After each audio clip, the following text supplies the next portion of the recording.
Hello बच्चों, चलिए प्रश्न पढ़ते हैं। समुच्चय परिमित है वह कौन सा है? परिमित दो से विभाजित होने वाली प्राकृत संख्याओं का समुच्चय।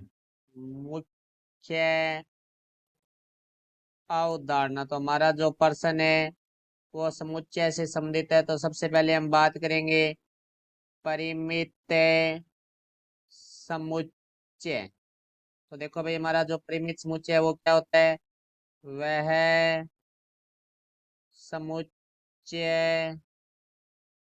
जिनमें अवयवों की संख्या निश्चित हो तो वह हमारा परिमित समुच्चय होता है। अब हम बात करेंगे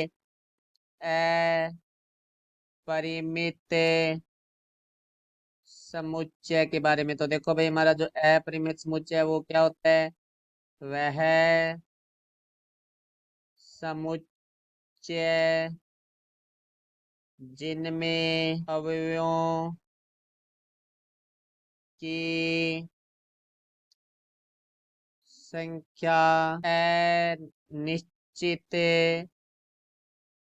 हो तो वह हमारा अपरिमित समुच्चय होता है। अब हम बात करेंगे हमारे प्रश्न के बारे में। प्रश्न में लिखा हुआ है दो से विभाजित होने वाली प्राकृत संख्याओं का समुच्चय।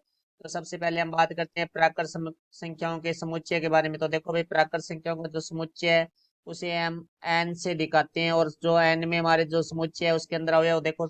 प्राकृत संख्याओं का जो समुच्चय है वो हमारा संख्या एक से शुरू होता है, एक फिर एक एक बढ़ता जाता है, 1,2,3, कॉमा 4, कॉमा 5, कॉमा 6। इस तरह से ये हमारी इसके अवयव है वो अनंत की ओर है अग्रसर होंगे। तो अब देखो, हमारे पास हम एक समुच्चय लेते हैं जो कि हमें प्रश्न में दिया गया। उस समुच्चय को हम ए से लिखेंगे। समुच्चय में लिखा गया है दो से विभाजित होने वाली प्राकृत संख्या है। तो दो से विभाजित अर्थात वे प्राकृत संख्या लेने हैं हमें। एन समुच्चय एन में से वो संख्या लेनी है जो दो से विभाजित होती है। तो देखो भाई, हमारे पास आ जाएगा 2,4, क्योंकि दो भी दो से विभाजित है, चार भी दो से विभाजित है, कॉमा 6, कॉमा 8 है, क्योंकि ये सभी संख्या हमारे दो से विभाजित है। इस तरह से ये हमारा आगे चलता हुआ अनंत की ओर अग्रसर होंगे इसके अवयव। तो ये हमारा समुच्चय ए हो गया। तो अब देखो, हमारे पास है समुच्चय ए में अवयवों की संख्या अनंत की ओर अगर अग्रसर है तो समुच्चय ए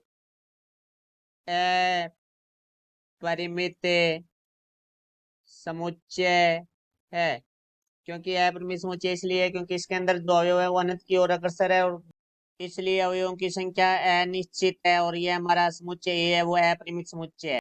तो ये हमारे प्रश्न का उत्तर हुआ। मैं आशा करता हूँ समझ आया होगा। धन्यवाद।